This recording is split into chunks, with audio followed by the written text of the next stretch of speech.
Cigarette, ভেপসহ সব ধরনের emerging tobacco product এবং কুম্ভি পাতা ও টেন্টু পাতায় মোড়ানো বিড়ি নিষিদ্ধ করে ধূমপান ও তামাকজাত দ্রব্য ব্যবহার নিয়ন্ত্রণ সংশোধন অধ্যাদেশ ২০২৫ জারি করেছে সরকার।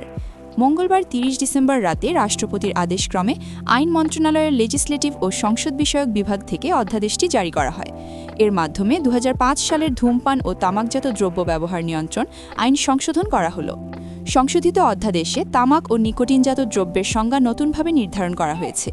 তামাকজাত পণ্যের তালিকায় যুক্ত হয়েছে e cigarette, electronic nicotine delivery system ENDS, heated tobacco product, nicotine pouch সহ সরকার ঘোষিত অন্যান্য নিকোটিন পণ্য। পাশাপাশি কুম্ভি পাতা ও টেন্ডু পাতায় মোড়ানো বিড়িকে আলাদাভাবে সংজ্ঞায়িত করে সম্পূর্ণ নিষিদ্ধ ঘোষণা করা হয়েছে।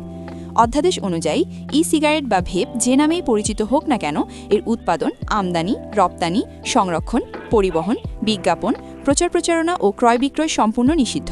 এ বিধান লঙ্ঘন করলে সর্বোচ্চ ৩ মাসের বিনাশ্রম কারাদণ্ড বা ২ লাখ টাকা পর্যন্ত অর্থদণ্ড বা উভয় দণ্ড হতে পারে। পুনরাবৃত্ত অপরাধে শাস্তি দ্বিগুণ হবে।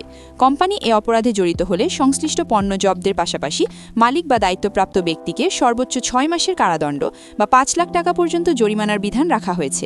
একই সঙ্গে তামাকজাত দ্রব্য উৎপাদন ও বিক্রির লাইসেন্স বাতিল করা যাবে। এছাড়া ই-সিগারেট বা ভেপ ব্যবহার করলেও সর্বোচ্চ ৫,০০০ টাকা জরিমানার বিধান রয়েছে।